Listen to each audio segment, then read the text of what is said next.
Los conceptos vertidos en la siguiente entrevista no son responsabilidad ni es la línea editorial del 106.9 FM Radio. La entrevista, el punto de vista de los profesionales en temas de interés nacional e internacional.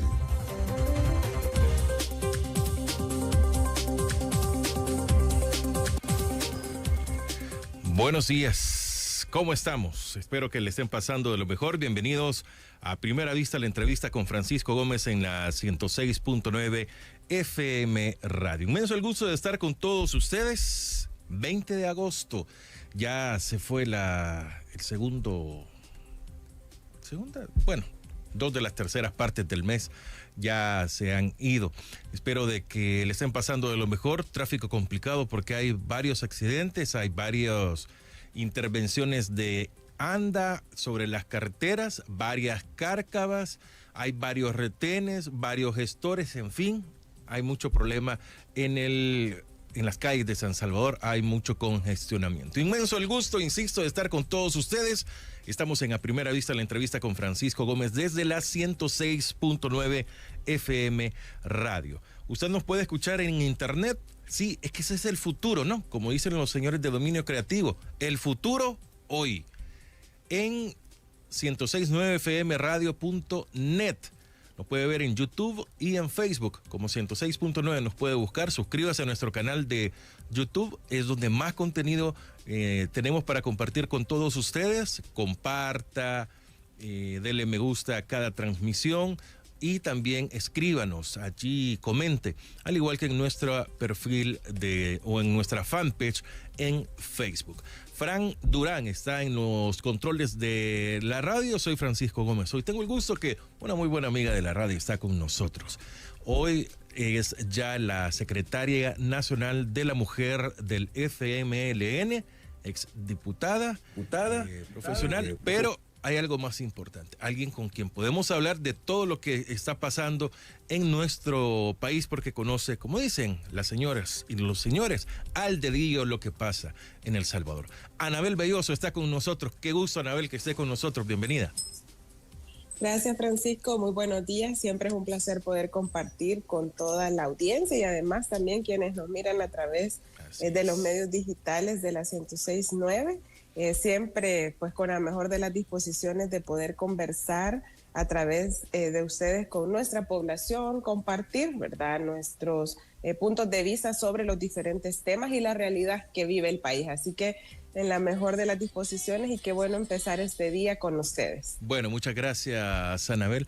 Voy a dejar para la segunda o tercera parte que hablemos de lleno de la nueva función partidaria que va a cumplir Anabel Belloso al interior del FMLN después de ganar en las internas la Secretaría Nacional de la Mujer, Anabel Belloso. De acuerdo.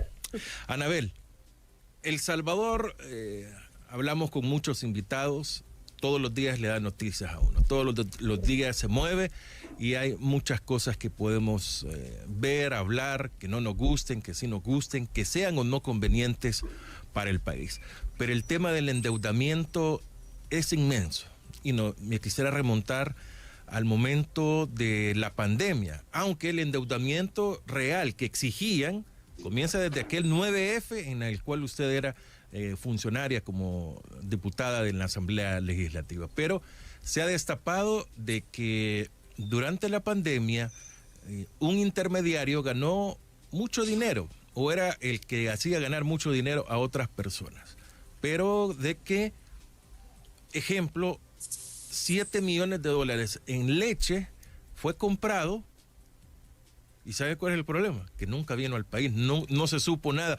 Se están destapando todos estos problemas que constantemente se dieron durante la pandemia, cuando el presidente había dicho en ese momento que no le habían dado ni un centavo prácticamente, y ahora están saliendo todas estas cosas. Anabel, ¿qué momento se está viviendo en nuestro país ahora que se están destapando algunos casos, Anabel? Bueno, creo que en esto es importante hacer énfasis, ¿verdad? Que no por gusto, digamos, o no por buena fe, este gobierno estableció diferentes mecanismos para evitar rendir cuentas a la población sobre el uso de los dineros públicos, remitiéndonos a ese momento específico de la pandemia, ¿verdad? En el 2020, yo debo decir de que en la composición legislativa en aquella época todavía existía una correlación que permitía ejercer contraloría o aplicar los pesos y contrapesos, porque de eso se trata, ¿verdad? Lo que pasa es que cuando a alguien le quieren, bueno, en este caso a este gobierno se le ha buscado mecanismos para que rinda cuentas, para que sea transparente, no le ha gustado y ha empezado a hablar cualquier cosa, a mentir y a decir de que lo que se hacía en aquella época era obstaculizar, cuando en el periodo de la emergencia por el COVID-19, la Asamblea Legislativa 2018-2021 aprobó una cantidad de decretos, incluido financiamiento, para que el gobierno tuviera la capacidad de responderle a la población y de hacer que los efectos del COVID fueran menores. Por lo tanto, yo voy a volver a repetir lo que dijimos en múltiples ocasiones, que no era cierto de que no estuviéramos aprobando iniciativas para acompañar ese supuesto plan, que hay que decir que nunca existió tampoco algo tan ordenado. Este gobierno se ha caracterizado en que improvisa, hace una cosa, hace otra, porque al final hay que recordar que en el desorden, ¿verdad? Cuando no hay un plan, no hay forma de medir realmente, no hay un indicador claro. Entonces en esto recordemos que primero hubo una aprobación de $2,000 millones, donde la población recordará, se procuró establecer un mecanismo de contraloría, incluso con participación de actores de la sociedad civil, donde estuviera la academia, que pudieran ejercer esa contraloría. Pero el gobierno lo que hizo fue empezar a desmontar ese mecanismo, no le dio vida. Y hoy que conocemos de estos temas a través de las investigaciones periodísticas, ¿verdad? De periodismo que es valiente, que se mantiene haciendo resistencia a través de esas investigaciones para llevar la verdad a la población, no es casual que el gobierno se haya negado a rendir cuentas, no haya permitido que se establecieran esos mecanismos contralores e incluso obligó que en aquella época la Asamblea Legislativa montara o formara una comisión especial para investigar el uso de los fondos en el manejo de la emergencia. Pero ahí hay que decir, no sé, perdón si se escucha mucho ruido, pero sí. Estando en casa suele suceder. Claro, no importa, adelante. En este caso hay que decir que hoy sabemos de esto, ¿verdad? De que nunca ingresó esa compra de la leche. También nos supimos cuando se dieron compras a sobreprecios, compras a empresas de dudosa procedencia. Anabel, ¿qué ¿verdad? significa sobreprecio para que esté en contexto la población? Sí, bueno, la población debe saber de que pues hay precios de mercado, todos los conocemos, ¿verdad? De lo que podíamos haber comprado las mascarillas, por ejemplo, en aquella época. Sí, es cierto, al inicio fueron muy caras, todos lo recordamos, pero tampoco era justificable que una compra de tantas cantidades como las que hacía el gobierno tuviera precios exorbitantes, muchas veces incluso fuera de lo que podía costar si uno lo iba a comprar, cuando se sabe incluso que cuando se hacen compras al por mayor, muchas veces los precios son menores. Y además una serie de situaciones que en aquella época se señaló, y eso es corrupción, Francisco, al final, ¿verdad? O sea, no hay otro término más que el tema de la corrupción. La falta de transparencia es corrupción también. Debo entender, Anabel, que digamos el caso de las mascarillas, por poner precios redondos, valía precio de mercado $1 y las compraban a 1.50 y en cantidad. Hasta $3, o sea, eran precios exagerados. Y eso de lo poco que se logró conocer. Hay que recordar que solo en esos meses hubo una serie de denuncias. Eso fue uno, el tema de asignación de contratos también a familiares de funcionarios.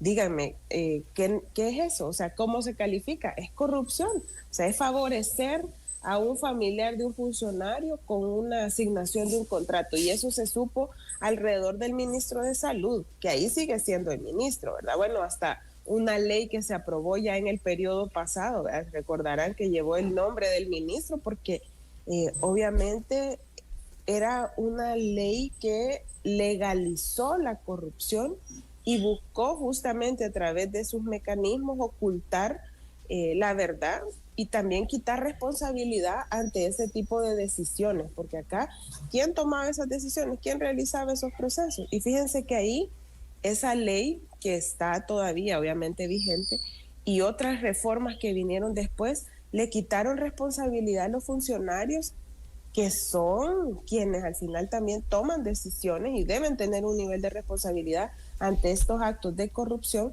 y se la dejaban únicamente a otro nivel, ¿verdad? Funcionarios o empleados en este caso.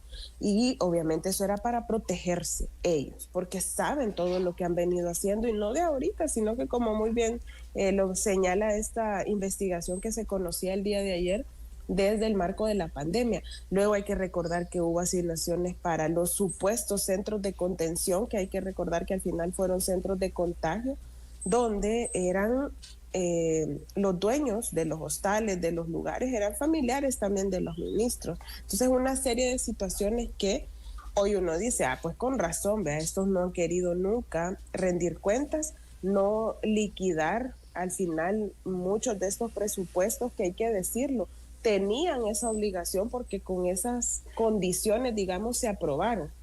Incluso quienes después votaron por los otros $1,000 millones. Como FMLN nosotros votamos por los primeros 2,000 millones. Sí.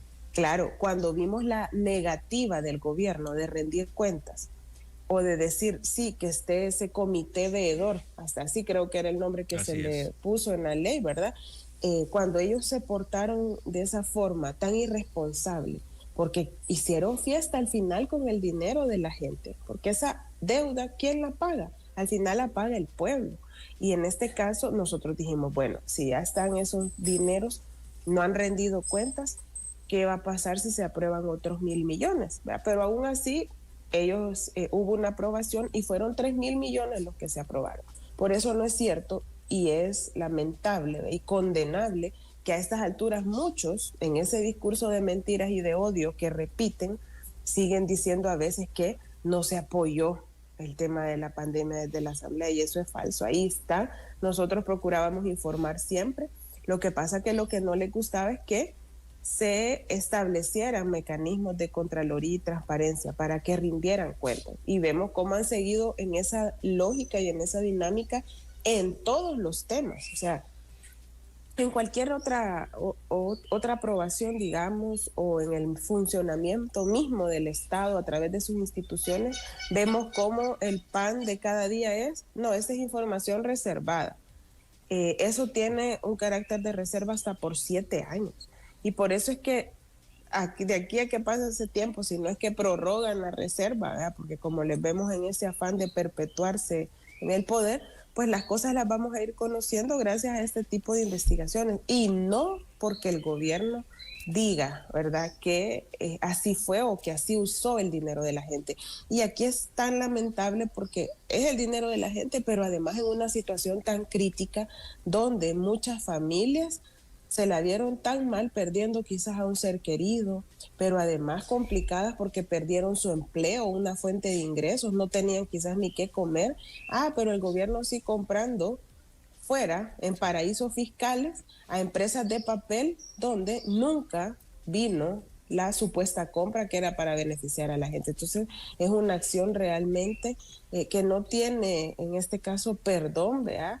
Y además ojalá que en algún momento sí nos enteremos de todito lo que hubo detrás, porque como digo, estas son cositas que van saliendo, así como aquello que se señaló en su momento en el 2020-2021, pero yo me pregunto, ¿qué más habrá detrás? ¿Verdad? ¿Qué otras cosas nos falta por enterarnos como población del mal manejo de los fondos públicos que este gobierno ha hecho, de la corrupción de este gobierno, que la sigue tratando de maquillar y de ocultar, pero que está a la vista, y que muchos de sus funcionarios corruptos siguen estando en los puestos? Anabel, sin morbo, pero se mencionó no en El Salvador exclusivamente, sino que si no es en todo el mundo, en la mayoría de países. Me voy a quedar en la pandemia. La pandemia fue lo mejor que les pudo pasar a los gobiernos porque podían tener gastos a discreción sin mucha fiscalización, digamos. ¿Será el caso de El Salvador? Sí, y lo peor es que digamos, un argumento que yo voy a decir en su determinado tiempo es válido, o sea, era una emergencia, era algo para lo cual no estábamos preparados, algo que era extraordinario, fue extraordinario, y eso es una verdad. Y nosotros teniendo conciencia plena de ello, por eso decía, acompañamos muchas de las aprobaciones, incluso en aquella vía donde la ley ya habilitaba mecanismos de emergencia, porque yo debo decirles, la misma LACAP, que era la ley de compras anterior, tenía mecanismos para activar procesos de compra de carácter urgente. También el FOPROMID, que es el fondo, ¿verdad? En este caso de protección y manejo y mitigación de desastres, y que también tiene o tenía antes, ¿verdad?, de que pasara con este gobierno, mecanismos para liquidar, para rendir cuentas, pero este gobierno se quedó colgado de esa excusa para no rendir cuentas, para no transparentar y para evitar pasar por procesos de compra donde haya de verdad competencia. Y por eso es que lo hemos visto asignando contratos de dedo prácticamente a amigos, a cheros, aquel que a saber qué negocios hay debajo de la mesa o detrás o a espaldas de la población que no sabemos. Entonces, sí había una causa justificada en el sentido de la emergencia, pero también habían ya mecanismos legales que habilitaban facilitar los procesos de compra, que habilitaban tener acceso al dinero, digamos, evitando, si se quiere llamar de una forma, burocracia, porque muchas veces lo que se ha dicho es que, no, es que tenía que ir a aprobación a Asamblea Legislativa, entonces mejor uso el FOPROMID para hacerlo directo, en el caso de traspaso de fondos, digamos, de una institución a otra, ¿verdad? Que es algo que se ha normado ya desde 2010-2011, que tenía que pasar por Asamblea Legislativa, pero en casos extraordinarios o excepcionales, como el caso de la pandemia, obviamente habían otras formas, otros mecanismos. El problema es que el gobierno se quedó ahí, y ustedes lo han visto que, por ejemplo, en la construcción de la cárcel, ¿verdad?, del mega penal, que es otro tema también ahí muy cuestionado, no va a pasar por los procesos, o lo que la DOM tiene como ley rectora, que prácticamente hace la generalidad evitar los procedimientos de asignación de contratos o de compra por una vía de licitación que permita libre competencia. No, lo hace prácticamente de forma directa, y eso con la excusa de agilizar. Pero imagínense que la DOM, que hoy tiene la responsabilidad del Rosales, o el gobierno que la tuvo desde el 2019 que empezó, porque ya tenía el dinero para construirlo, han pasado casi 6 años ya, y ese hospital no está construido. Y eso aún cuando ya había un plan, un diseño que tenía que terminar en el 2023, porque era un proyecto de 5 años, no solo el Rosales, sino que todo lo que compone o componía ese programa de financiamiento. Y tenemos, después de casi ya 6 años, como repito, nada de esas obras. Y por lo tanto, no es cierto que con una justificación de urgencia se legalice la corrupción porque no querés rendir cuentas. Y acá la gran pregunta es, y hasta los dichos populares nos lo dicen, ¿verdad?, que supuestamente el que nada debe, nada teme, ¿verdad? Pero acá, ¿qué está pasando? Se están ocultando. Es como que no querés que se entere la gente, es porque no estás haciendo bien las cosas. Y es donde vemos que sale esto, como el caso de asignación de compras o de contratos a empresas que ni siquiera existen en la realidad. Y es que, miren, hay que remontarse, o sea, la compra de los víveres en México, ¿verdad? También a empresas que se dijo eran de dudosa procedencia. El tema de compra de insumos médicos, sí es cierto, hay empresas que en su momento se dedicaron a traer ese tipo de productos ante el cierre de la actividad económica, pero eran las más adecuadas, o sea, sin haber realizado un verdadero proceso de selección. Uno queda ahora con la incertidumbre, pero con más certezas, creo yo, que dudas de que acá este gobierno obviamente ha estado haciendo fiesta del dinero de la gente, y lo que es peor, tratándose de endeudamiento, Francisco, porque es como nos pasa a nosotros a título personal, en muchas ocasiones nos tenemos que endeudar para ciertas cosas. porque no nos alcanza, ¿verdad? Si tenemos un salario, si tenemos la bendición de un trabajo, a veces eso no alcanza y tenés que endeudarte, pero te endeudas con conciencia de que debe ser para tener algo, ¿verdad? O sea, no por gusto, no te vas a endeudar para cualquier cosa. Y esa misma responsabilidad debería de tener el gobierno y no la ha tenido. Y lo que no tenemos tampoco son resultados, son rendición de cuentas de cómo está haciendo ese manejo de los fondos. Y por eso estamos aquí, ya 4 años después, sin ni siquiera tener un informe real de todo lo que pasó alrededor del financiamiento de la emergencia por la pandemia. Sí, eso es una gran irresponsabilidad para países como el nuestro, donde el tema del endeudamiento debería, y era algo que estaba contemplado en una ley que ellos dejaron en el olvido, que es la ley de responsabilidad fiscal, donde había un compromiso de que al 2030, por ejemplo, la deuda iba a haber bajado a un nivel del 60% con respecto al PIB, al Producto Interno Bruto. Pero eso no ha sido así, al contrario. Ellos parecen barril sin fondo, ¿verdad? Cuando se trata del dinero público, y han seguido aprobando endeudamiento, sin rendir cuentas y sin resultados. Bueno, está con nosotros Anabel Belloso, exdiputada, hoy es secretaria nacional de la mujer del FMLN. Gracias a todos ustedes por estar en nuestra sintonía a las 7 de la mañana con 21 minutos. Quisiera hacer un ejercicio con usted, Anabel, porque lo quiero vincular con lo que hemos hablado. Como tantas características que tuvo, muy poco también anunciadas, difundidas, una de las características que tuvo los gobiernos del 2009 al 2019, Mauricio Funes, Salvador Sánchez Serén, fue darle dientes a la transparencia. ¿Qué ha pasado con la transparencia, Anabel? O sea, ¿qué tanto se ponderó la transparencia en estos dos gobiernos en los cuales usted fue funcionaria en algún momento, diputada, y luego también usted vio cómo prácticamente se fue desapareciendo con tanta... esto de poner 7 años de reserva a cualquier cantidad de cosas, hasta lo más mínimo tiene a eso. ¿Cómo fue esa transición de darle dientes a prácticamente no tener nada, Anabel? Bueno, yo debo reconocer, ¿verdad?, que los avances en materia de transparencia, en materia de tanto leyes como institucionalidad, fue producto de, en primer lugar, el esfuerzo y la lucha de la sociedad civil organizada, ¿verdad?, de muchas organizaciones de nuestro país, de nuestra sociedad, que exigían mecanismos de participación, mecanismos de rendición de cuentas y de transparencia por parte de los funcionarios públicos. Y es allá, si no mal recuerdo, también en el primer periodo, ¿verdad?, del gobierno del FMLN, donde esa exigencia encuentra eco, ¿verdad?, en los tomadores de decisión. Y es así que nosotros pues nos actábamos, hasta era un orgullo decir que teníamos una de las leyes de acceso a la información pública mejores de la región, o sea, a un alcance significativo que permitía realmente transparencia y rendición de cuentas.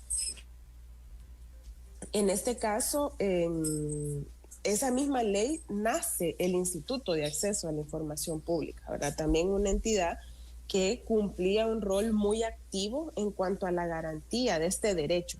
Porque aquí es importante, Francisco, recordar que conocer cómo se manejan las instituciones públicas, conocer las decisiones, conocer las planillas, ¿verdad?, que es un tema hoy tan que ha estado mucho en la agenda, porque hoy no se da a conocer, sino es por toda la presión de la opinión pública. La Asamblea Legislativa, que hay que decir, vea, que ha sido también una chambonada lo que han hecho, no es cierto que estén transparentando todo, se niega a dar a conocer las planillas. Eso es derecho de la población conocerlo.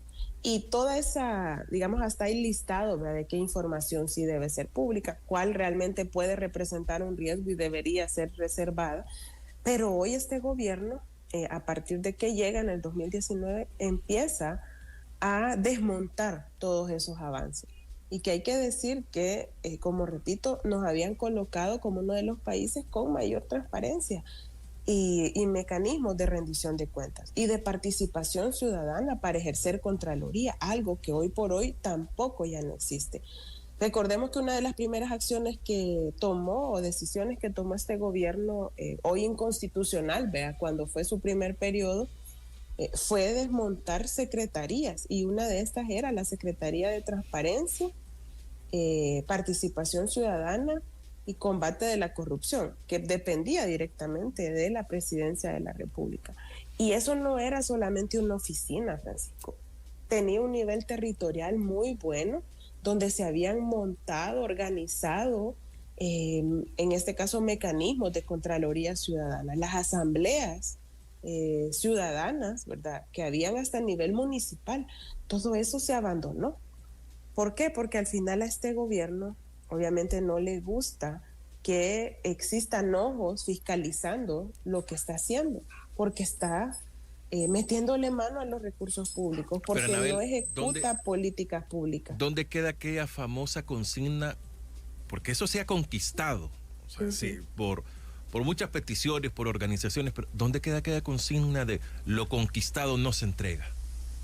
Lo pues ganamos y lo perdimos.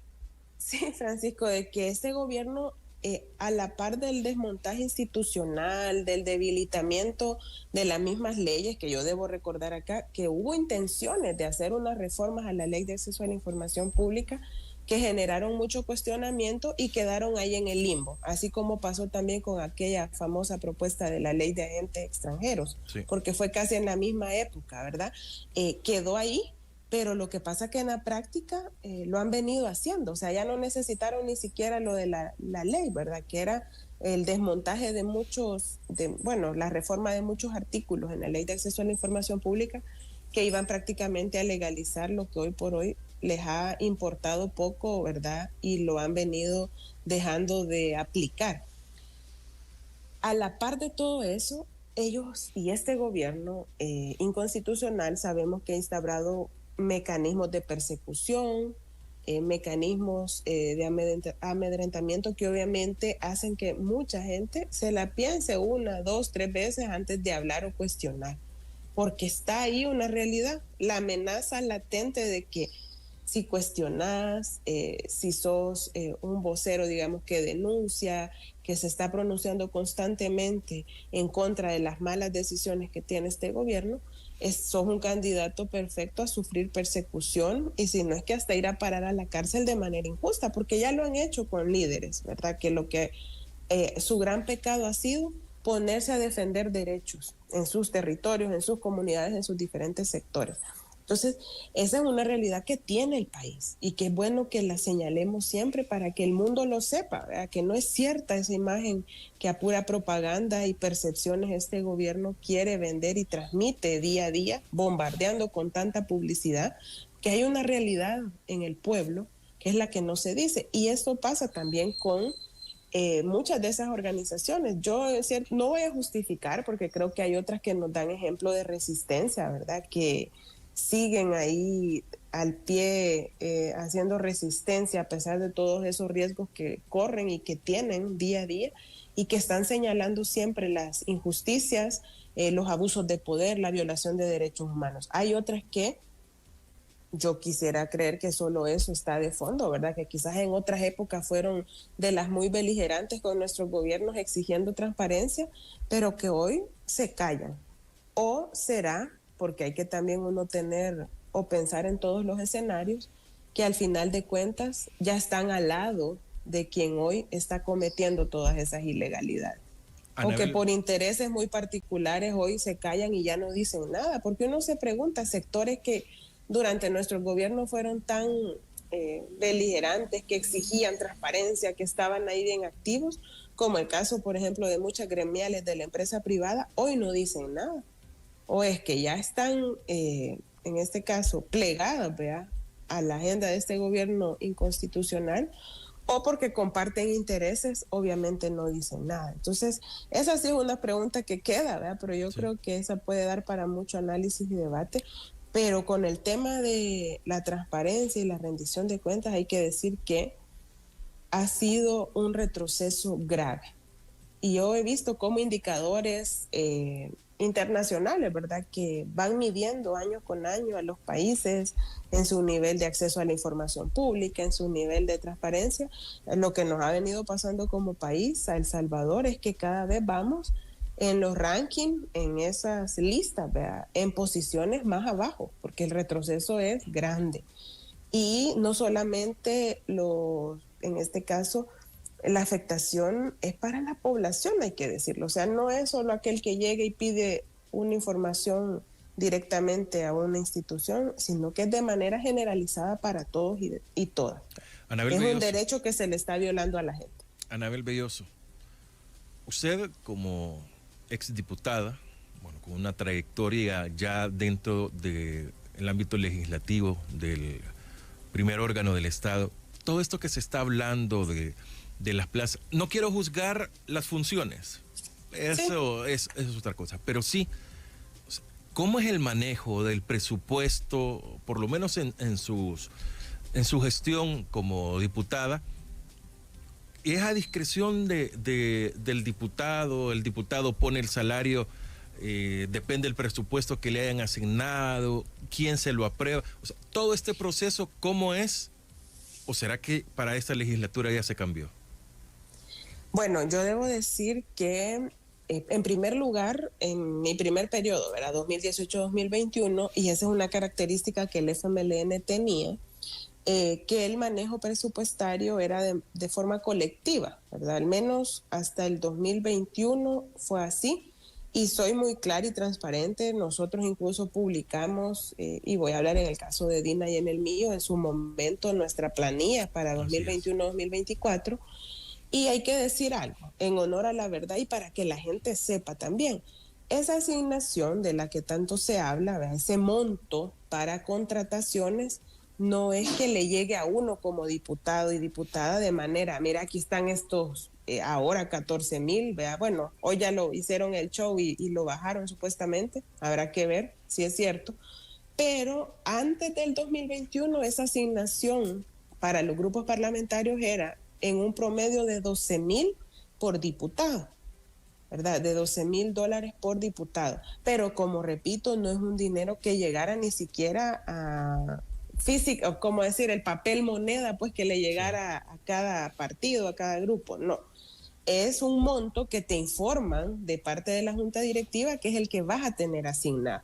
Partiendo de ahí, la primera decisión incoherente de Nuevas Ideas al llegar fue que ya no fueron 12,000, sino que eso se subió a 14,000 en el periodo anterior.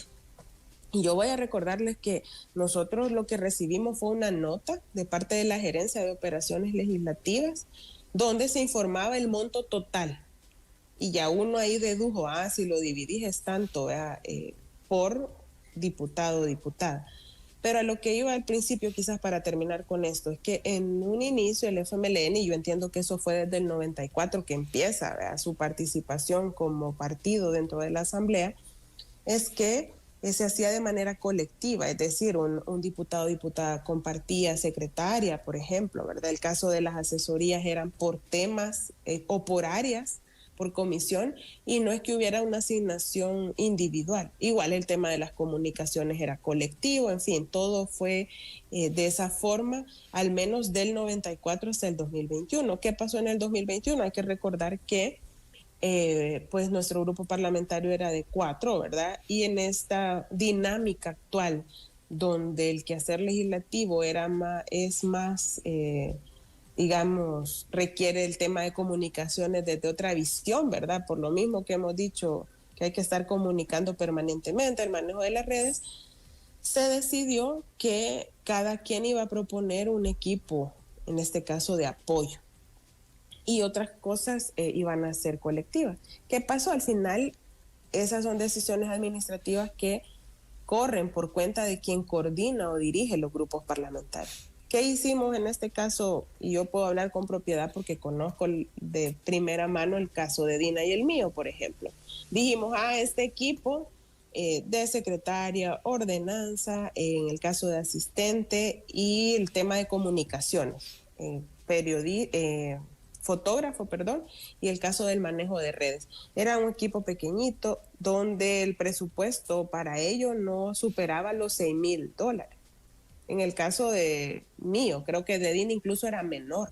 Y sí, el salario, hay una tabla donde están plazas, ¿verdad? Que eso incluso es por presupuesto se ve, y donde uno puede valorar, bueno, si es esta plaza, el rango salarial anda entre esto y esto, y de ahí se puede asignar. Como repito, en el caso de quienes tenía yo como apoyos, creo que no superaba salarios, porque también eso fue un acuerdo al inicio de 1,900. En el caso particular, yo no puedo hablar por el resto de la fracción, porque pues ahí el compañero que fue jefe tendría que rendir cuentas de las otras contrataciones. Y por eso nosotros mejor decidimos que los equipos directos, en el caso de Dinemío, lo transparentamos y lo dimos a conocer. Y por ahí debe de estar en mis redes sociales, vea, quienes lo creen que no es cierto, ahí está. Por lo tanto, repito, no es un dinero que te llegue directamente. El tema es, Francisco, que es importante acá, que para cada plaza debe haber un perfil, pero además, quien contratás, cumplir ese perfil y además tener funciones asignadas, que haya un horario, que haya mecanismos de control, que esa gente sí estuvo. Y en el caso nuestro, por ejemplo, con Dina y en mi caso particular, marcaban, pues, o sea, toda la gente marcaba, y por eso digo, puedo hablar en mi caso. Ya el resto de contrataciones y eso lo puede hacer el compañero que fue jefe de fracción. Incluso con Dina nosotros nos pasamos toda la legislatura sin asesoría, sin asesores. Y eso ahí está, no tuvimos asesores. Y creo que lo dijimos más de alguna vez cuando fuimos a entrevistas. Entonces, acá los cuestionamientos es, primero, ¿por qué no transparentan la planilla en este periodo? Y ese es un grave retroceso, porque en otras épocas, otras legislaturas, desde los momentos en que ya fue más, digamos, un conciencia de la gente que tenía el derecho a conocer esto, ¿verdad? Porque antes, en otras épocas, previo a los gobiernos del FMLN, no era algo tampoco común, hay que decirlo, pero durante nuestras gestiones, porque es parte de nuestros principios, se procuró que esto fuera siempre transparente. O si la prensa lo pedía, por ejemplo, en la Asamblea, tenía acceso a esta información. O sea, hay que recordar que hasta por una compra mínima de una fruta hubo un gran escándalo una vez, pero eso era gracias a que sabías y porque te rendían cuentas. Eso es lo que se ganó por parte de la transparencia. Exacto, era parte de la transparencia y es algo que hoy no existe. Yo me pregunto, la gente tendrá, digamos, aunque sea la inquietud de conocer cuánto dinero público se ha usado en la Asamblea para las remodelaciones. Sí, desde el periodo anterior venían haciendo remodelaciones y no se sabe cuánto se ha utilizado. La incoherencia de que si este año iba a haber una reducción en el número de diputados, que se tomó como argumento y era una mentira por parte de Nuevas Ideas decir que era para ahorrar, porque al final, en lugar de ahorrar, incluso el presupuesto es mayor. O sea, son mentirosos y lo peor es que mienten de manera descarada a la población y la población al final no la van a engañar así, pues, y por eso están los cuestionamientos que hoy tenemos y siguen sin realmente desde la institucionalidad, porque yo debo decir, una cosa es que les hayan obligado a algunos, vea, que salieran con su cuadrito de Excel, hasta hubo mucha burla en las redes a decir esta es mi planilla, pero ¿qué de la Asamblea? ¿Por qué no decir, bueno, eso sí está colgado en el portal de transparencia, pueden ir a verlo? No existe esa voluntad desde la institucionalidad. Y hacen un show para tratar de calmar las aguas, ¿verdad? Y los cuestionamientos que la gente está haciendo, porque obviamente la gente cada día más se está dando cuenta de que son mentirosos, de que son corruptos, de que tienen prácticas antiéticas, como en este caso también la falta de transparencia y que no les gusta rendir cuenta. Y ahí uno ha visto, ¿verdad? Yo tampoco me voy a poner a cuestionar perfiles individuales o casos particulares, sino que de manera general uno debe cuestionarse si se cumple con los perfiles, si son salarios acorde a las plazas y a las funciones, ¿verdad?, que tiene asignadas. Todo eso debería estar a la vista de la gente para que ejerza Contraloría, pero no ha existido. Entonces ese fue un cambio bien drástico. incluso, Francisco, con cosas tan básicas como el acceso a la agenda, desarrollar en la plenaria, las mismas piezas de correspondencia. Si a nosotras, que éramos diputadas en aquel momento, no nos daban acceso a esa información, imagínense, tocaba ir a leer a la carrera a veces, muchas ocasiones, en la misma plenaria, porque hasta ese día, si es que se les antojaba, les daba la gana, colgaban esa información. Cuando la gente tiene el derecho a conocer con anticipación qué es lo que se va a discutir. Y si hay modificaciones de agenda, que sean justificadas. Pero al final ellos también, en ese afán de que la gente ni cuenta se diera de lo que estaban haciendo, ¿verdad? En la plenaria, por ejemplo, abusaban del mecanismo de dispensa de trámite. Y ahí me metí ya a otro tema, pero tiene que ver siempre con la transparencia y con el manejo, ¿verdad? De la institucionalidad. En este caso, al final, ¿verdad? Uno dice, bueno, si es cierto, si ellos actúan de manera robotizada, automática, apretando el botón por todo lo que les dicen de Capres, claro, no necesitan analizar con tiempo, estudiar lo que van a aprobar. Si ahí yo me quito el nombre, y me dejo de llamar una vez, y sé que la mayoría de los diputados de Nuevas Ideas ni siquiera supo, plenaria tras plenaria, por todo lo que estaban votando.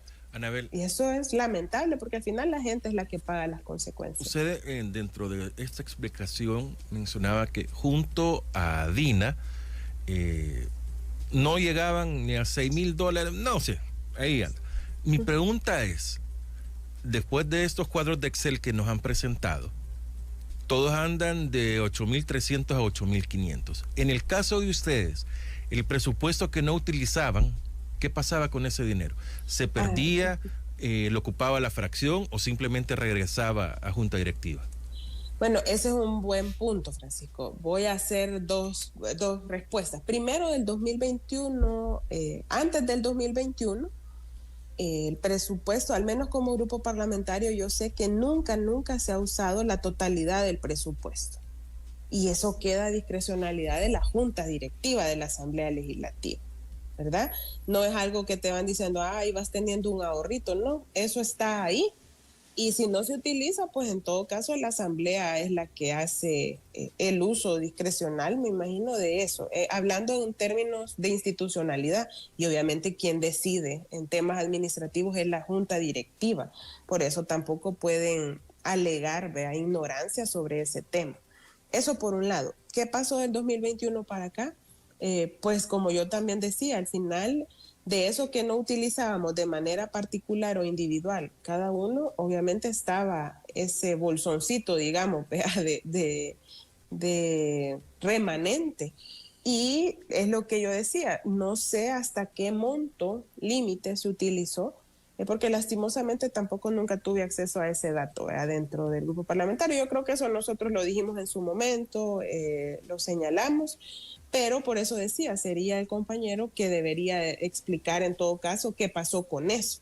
Pero si él tampoco hizo uso como jefe de fracción y en caso del grupo parlamentario, ese dinero regresaba a la junta directiva, ¿verdad? Y sería la junta directiva la que tendría que decir qué hizo con esos excedentes o ahorros, en este caso presupuestario, se le denomina muchas veces economías salariales, porque es el dinero que no utilizas aunque esté asignado para contrataciones. Si es que lo hizo, podría ser, y aquí es una suposición, que dijo la Asamblea como junta directiva, vaya, los del FMLN tienen esto, no lo usaron, vea, pero como aquí está en el presupuesto de la Asamblea, se hace ese traslado para otra cosa. Y eso hay que recordar que los manejos presupuestarios dentro de las mismas instituciones, pues ahí requieren nada más de las decisiones justamente de los entes administrativos, y en este caso es la junta directiva. Por eso hoy no pueden venir a decir que, ay, que no sabían, o que no es así, o que no sé qué. Ese dinero en algún lado tuvo que ir a parar, o si no es que a final de año lo regresaron a Hacienda, vea que esa es otra realidad, que yo no creo que haya sido. Al final el problema es que ni siquiera el presupuesto de la Asamblea Legislativa se estudia de manera responsable, por ejemplo, en la Comisión de Hacienda o cuando se va a aprobar en el Pleno. Ha pasado que, y la gente la gente sabe porque se ha denunciado en su momento también, que cuando llega el presupuesto para estudiarse en la Asamblea, el presupuesto general de la Nación, cuando llega a la Asamblea, el presupuesto de la Asamblea es una página en blanco y se viene a conocer a medias hasta después de que ya se ha aprobado, porque ha habido negativa de hacer una discusión real sobre este tema. Entonces, eso es un retroceso también, porque en otras épocas, en otros momentos, también se ha dado a conocer previamente a su aprobación cómo va la composición del presupuesto de la Asamblea. Y hoy sí, ahí vemos, hace poco también se recordó una declaración del presidente de la Asamblea en torno al presupuesto para este año, donde decía, sí, es que van más asignaciones para no sé qué, no sé cuánto, pero es algo que se va a revisar, cuando eso ya se había aprobado. Si se tiene que revisar previo para hacer realmente que el presupuesto cumpla con criterios básicos o principios como el caso del equilibrio, de la transparencia, algo que hoy sabemos pues que no sucede con el caso de la administración de Nuevas Ideas. Anabel Belloso está con nosotros en A Primera Vista, la entrevista con Francisco Gómez. Ese es el momento en el que usted tiene que darle me gusta a la transmisión, ya sea en Facebook o en YouTube, compartirla, hacer comentarios, o nos puede hacer preguntas también en nuestro WhatsApp 7616-8383. El WhatsApp 7616-8383. Canciones, esas van después de la entrevista, pero también las puede solicitar desde ya para la máquina del tiempo. Anabel Belloso, usted fue elegida secretaria nacional de la mujer junto a Miriam López, que ella es la adjunta suya en esta secretaría, con poca visibilización, pero que vamos a ver qué rumbo toma. Muchos hubiesen pensado, bueno, ya no va a ser diputada, no se va a involucrar para nada al interior del FMLN, como lo hemos visto en muchísimos casos. ¿Por qué toma esta decisión, Anabel? Bueno, Francisco, creo que al final nosotros las tareas, digamos, como funcionarios, funcionarias, son tareas, ¿verdad? Y tienen obviamente un tiempo establecido. Más allá de eso está el carácter militante. Al menos yo he sido militante del partido desde muy joven, ¿verdad? Cuando era joven, hoy ya no, pero en esas épocas.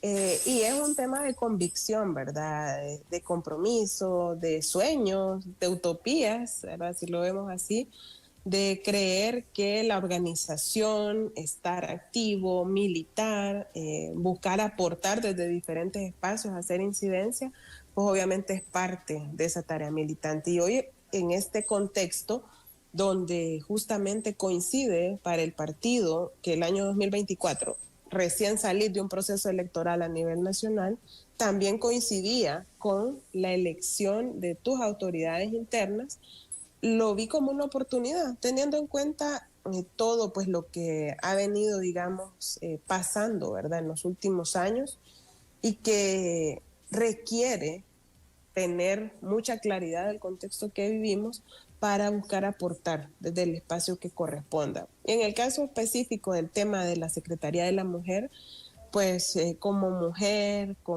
de izquierda, además como feminista, creo firmemente que luchar por los derechos de las mujeres, buscar hacer incidencia para que lleguemos en algún momento a la construcción de una sociedad en igualdad de condiciones para todos y todas, obviamente es parte también de la lucha por la justicia social. Y para el FMLN eso ha estado claro desde el inicio. Yo reconozco a nuestras compañeras que desde los inicios del partido, incluso en pleno frente, ¿verdad?, tuvieron un desempeño muy protagónico en la lucha por vencer la dictadura militar, luego en la lucha electoral, en los espacios de toma de decisión, que han hecho que el FMLN siempre sea un partido que promueve la participación de las mujeres, que tenga instrumentos como una política de género, por ejemplo, ¿verdad?, que muy poco se conoce, y esos son los retos que creo yo que tenemos en este contexto. Y como decía, donde las mujeres tenemos que ser protagonistas, ¿verdad? Somos una población que no solo por ser la mayoría de la población, pero es cierto, somos la mayoría de la población salvadoreña, debemos tener una mayor participación. Y al menos creo que desde esos espacios se puede hacer mucha incidencia. Más cuando, repito, en un contexto donde hay violación de derechos humanos por parte del gobierno inconstitucional, donde hay retrocesos muy marcados en materia de derechos para las mujeres, es un espacio que puede contribuir mucho. Así que por eso tomé la decisión, ¿verdad?, en este momento de elecciones internas de participar desde ahí. Creo que, como repito, hay mucho que se puede aportar desde la organización territorial con las mujeres, desde la construcción, en este caso, de un mayor empoderamiento de mujeres en el FMLN, ¿verdad? Porque para empezar es desde lo interno para ver cómo aportas hacia afuera. Y creo que eso agradezco a nuestras compañeras, ¿verdad?, que son las que tomaron la decisión el pasado 14 de julio. Si bien es cierto, éramos una fórmula, digamos, que encabeza, ¿verdad?, pero es un colectivo. Al final el colectivo está conformado por 7 compañeras, bueno, incluida yo, ¿verdad? Somos 7, que obviamente no vamos a ser solo nosotras las que hagamos el trabajo, sino que a nivel de los departamentos, a nivel de los municipios y hoy a nivel de los distritos, esperamos nosotros lograr articular el trabajo de la Secretaría de la Mujer. Creo que una de las primeras cosas es eso, la divulgación de nuestra política de género con la misma militancia, no todos la conocemos, y es importante saber que hay herramientas como esas para poderle dar vida al trabajo de las mujeres dentro del FMLN. Luego, creo que es importante en este contexto siempre la coordinación con otras expresiones organizadas, ¿verdad? Y uno de los, quizás, una de las partes de la población que se ha mantenido en resistencia, haciendo denuncia, movilizándose incluso a pesar de todos los riesgos o amenazas o intenciones de criminalización que ha existido del movimiento social, es el movimiento de mujeres, ¿verdad? Porque han estado ahí, no se han detenido, y creo que lograr coordinar esfuerzos, trabajar también de manera articulada, es uno de los retos que tenemos y es una de las oportunidades. La incidencia, hoy que sabemos que la institucionalidad está controlada por quien gobierna, por este régimen autoritario, se necesitan estos otros espacios y es ahí como FMLN debemos saber también articularnos. Entonces, es para mí un tema que la verdad que me apasiona mucho, ¿verdad? El tema de la lucha por los derechos de las mujeres, y espero que hagamos y logremos establecer un buen trabajo de manera colectiva con mis compañeras para poder dar en este contexto el papel, digamos, poder cumplir, el papel que el momento nos demanda. Así como lo hace con todo el resto de la estructura, pues, de dirección, ¿verdad? Que el próximo mes, justamente en septiembre, pues ya se inicia de manera formal la actividad para los próximos años. Entonces, cada periodo creo yo que ha tenido sus retos y desafíos, ¿verdad? Pero hoy, sin duda, por el contexto que vive el país, tenemos mayores retos y desafíos, pero yo creo firmemente primero en nuestra militancia, ¿ves? Una militancia muy genuina, es una militancia que tiene la determinación y la firmeza de seguir ahí en pie, luchando, ¿verdad? Trabajando desde cada trinchera, desde cada espacio en que le corresponda, y al menos en este caso, en este periodo, pues yo sé y confío que ahí van a estar y que al final sí, nosotros hemos resultado electos para coordinar el trabajo de diferentes áreas, pero el partido somos todos y todas, ¿verdad? Y esta tarea pues la tenemos que sacar adelante todos y todas. Y al final, si de repente la militancia ha sido, como lo repito, es muy sabia. Si ven que no estamos haciendo como muy bien las cosas, pues ahí ellos también tienen todo el derecho de decirnos, miren, esto es lo que se debería de hacer.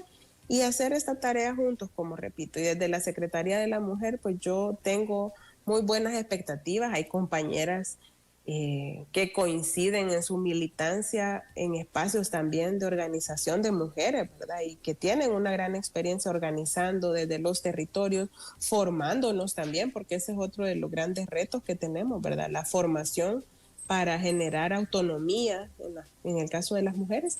Y pues ahí vamos a estar, Francisco. Yo creo que ya cuando quizás empecemos, ¿verdad?, a definir un plan de trabajo, que todo tiene que ir enmarcado también dentro de la estrategia del partido, que eso es algo de las primeras tareas que vamos a tener que cumplir también como organismos de dirección, porque en mi caso particular, como secretaria nacional de la mujer, pues me toca también participar desde el Consejo Nacional, desde la Comisión Política, y definitivamente uno de los puntos de partida cuando empezás, ¿verdad?, en un periodo de gestión es definir una estrategia. Y yo creo que en esa estrategia, sin duda, ¿verdad?, el papel de las mujeres, y en este caso de las mujeres FMLNistas, tiene que ser fundamental para cumplir las metas, objetivos que nos tracemos en este periodo, ¿verdad? Entonces, yo estoy con mucha buena actitud, ¿verdad?, con mucho optimismo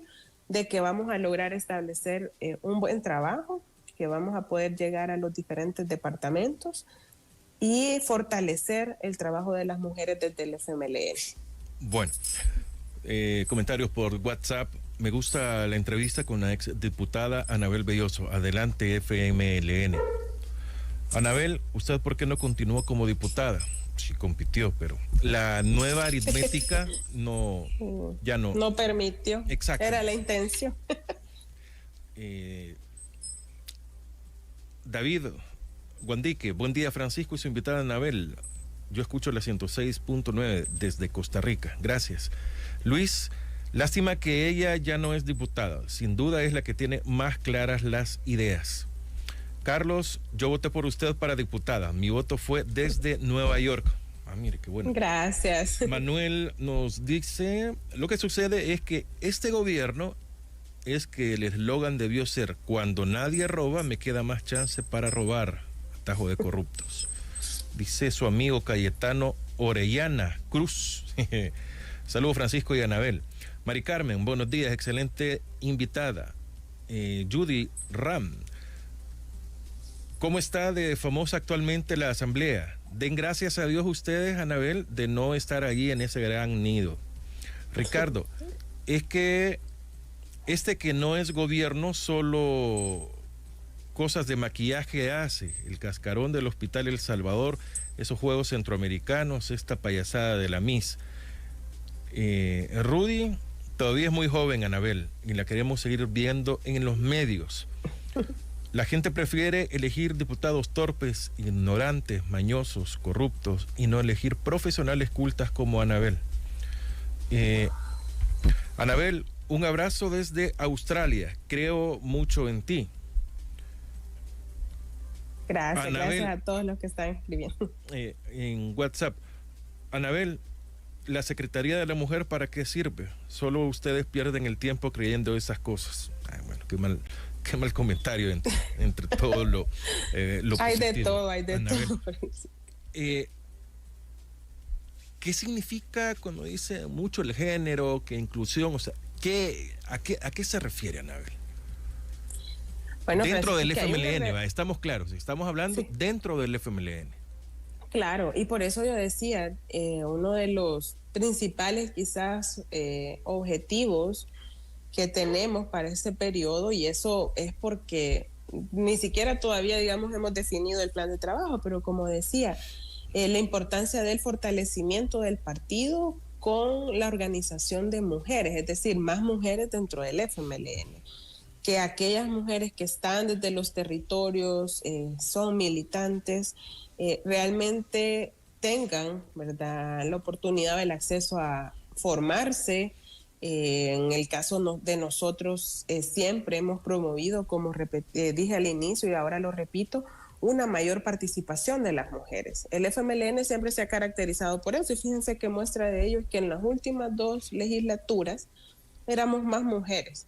Y en este caso es un reflejo de esa apuesta, ¿verdad?, de tener conciencia y claridad de que debemos participar. Y no es que solo nos pongan ahí por cumplir una cuota o no.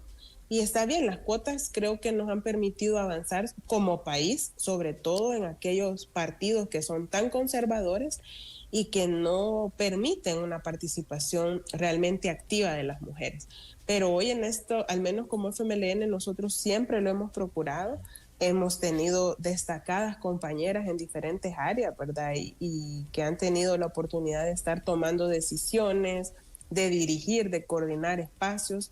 Y eso es algo que debemos de seguir fomentando, claro, desde lo interno, porque recordemos que nuestra sociedad sigue siendo una sociedad donde existen brechas de desigualdad, sí, donde a algunos les puede parecer increíble, ¿verdad? Como quien comentaba ahí de forma negativa o despectiva, desconociendo la importancia, pero es que en pleno siglo XXI, en pleno año 2024, todavía hay realidades en nuestro país y obviamente como partido, siendo conscientes y además que dentro de nuestros principios y objetivos está el trabajo por la igualdad de género, es decir, que todos y todas en algún momento realmente gocemos de manera plena y podamos ejercer en igualdad nuestros derechos, sigue siendo todavía una aspiración y un reto, porque como repito, nosotras como mujeres seguimos teniendo graves brechas de desigualdad. Y miren, un ejemplo rapidito, ahí es sin polemizar, como decía Francisco, creo, en otro tema, pero ¿quiénes siguen cargando en la mayoría de los casos con las tareas de cuidado, por ejemplo? ¿Y a qué me refiero con tareas de cuidado? El hogar, ¿vea? Cuidar el hogar, cuidar a los niños, cuidar de un enfermo, hacer las tareas, en este caso domésticas. ¿Quiénes siguen siendo todavía las que cargan más? En El Salvador, según estudios, si no mal recuerdo, de Oxfam, sigue un porcentaje de el 75% lo hacen las mujeres. ¿Y a quién beneficia esto? Y esto lo digo porque al final es parte de las consecuencias de vivir en una sociedad machista, en una sociedad con un enfoque patriarcal, donde a las mujeres se les sigue relegando a ámbitos que no les permiten su pleno desarrollo. Entonces seguimos teniendo esos grandes retos y desafíos. Y yo mencionaba, todavía con retrocesos muy marcados en este periodo, tanto el anterior del gobierno actual como el inconstitucional ahorita, porque no ha habido una apuesta por ir cerrando esas brechas. Lo que sí vivimos, por ejemplo, cuando durante los gobiernos del FMLN se hizo esfuerzos dirigidos por avanzar en la igualdad. Y eso quedó ahí hasta el 2019 y hoy tenemos retrocesos.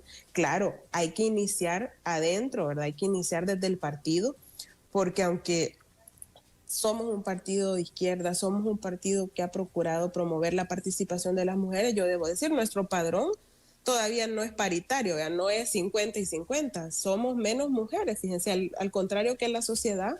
Creo que el padrón nuestro anda por el 45% de mujeres y 55% hombres. Entonces tenemos un reto de incorporar a más mujeres dentro del partido. Eso creo que es una de las primeras tareas. Luego hablaba de la formación, les hablaba también del tema del trabajo coordinado con el movimiento de mujeres, ¿verdad? El movimiento social, que no quiere decir ir a sustituir o a tratar de tomar control o ser o sacar protagonismo, no, sino trabajar de manera coordinada, cada quien desde los espacios y los ámbitos que nos corresponden. Entonces, la igualdad de género es eso, que una mujer, por ejemplo, que hace el trabajo que hace un hombre, gane lo mismo. Y aunque crean que no es cierto, en El Salvador todavía existe brecha salarial, aun cuando eso está regulado, porque eso fue uno de los temas que nosotros en la legislatura 2018-2021 logramos incorporar en la legislación, pero hay muchos casos todavía de mujeres que desarrollando el mismo trabajo que hombres ganan menos, y eso es justo, no es justo, ¿verdad? Entonces, por eso les decía que para mí, y al menos desde la visión y el enfoque que queremos dar, es que la lucha por los derechos de las mujeres es también la lucha por la justicia social, porque lo que aspiramos es una sociedad igualitaria. Y yo quiero decir que en ningún momento esta lucha se trata de que, ahora yo voy a estar en mejores condiciones en detrimento de, en este caso, los hombres. No, se trata de algo que a lo largo de la historia le ha negado a las mujeres tener. Imagínense que nosotros votamos desde 1950 porque antes a las mujeres no se les permitía. No se nos veía como sujetas de derechos en ese caso. Y si en un primer momento, sí, vas a poder votar, pero si estás casada o si no sé qué, o si sos de familia, creo yo, de dinero. Entonces, por todo eso hemos transitado. Y si uno ve hacia atrás, 1950 no es que esté muy lejos. Es una historia bastante reciente. Entonces, hemos venido dando grandes avances y por eso yo también hago un reconocimiento a aquellas mujeres que nos han antecedido y que fueron justamente abriendo camino para que quienes ahora estemos acá, estemos, ¿vea? Y tengamos la posibilidad de participar, y por eso es que nosotros asumimos con mucho compromiso el espacio, porque de nosotros también dependerá qué viene para las generaciones presentes y futuras en el caso de nuestras mujeres. Entonces, creo que es eso, Francisco. Al final es la aspiración de una sociedad igualitaria, pero una igualdad sustantiva. ¿Qué quiere decir? Que no quede en el papel, vea, porque yo les decía, hay cosas que aunque están legisladas, en la práctica siguen siendo derechos que las mujeres no gozamos en igualdad. Hasta en el tema de pensiones podríamos hacer una valoración donde las mujeres todavía la llevamos de perder con respecto a los hombres, porque salarios más bajos son pensiones más bajas.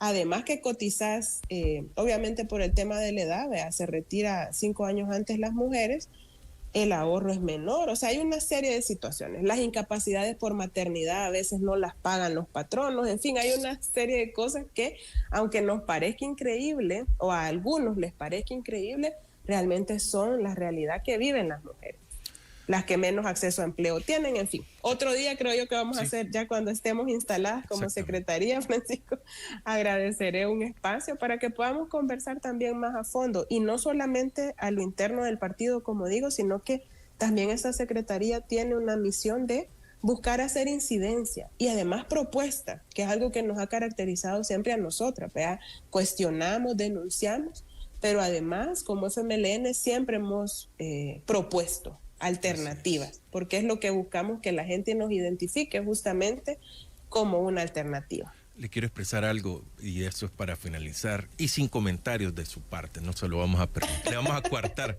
pero es cualquier cantidad de mensajes muy positivos hacia usted, y admiro algo, la empatía, la estima de las personas con usted. Todos son comentarios muy, bueno, la mayoría, muy halagadores y muy dirigidos hacia usted, como que la conocieran de mucho tiempo. Eso me alegra tener una invitada que estima mucho la población y que, bueno, por cosas de la nueva fórmula para elegir a diputados, no logra Anabel ser diputada nuevamente. Anabel Belloso, secretaria nacional de la mujer del FMLN, nos ha acompañado. Gracias, Anabel, buenos días. Al contrario, Francisco, gracias a ustedes y un abrazo a todos y todas quienes estuvieron pendientes de esta entrevista. Nos vemos a la próxima. Buen día. Buen día para todos, muchas gracias. Viene Fran Durán con La Máquina del Tiempo. Mañana muy temprano, a las 7, vamos a estar por acá nuevamente con ustedes. Y hoy también tenemos Verdes en la Calle desde las 9 con David, el mago, estará con nosotros. Buenos días.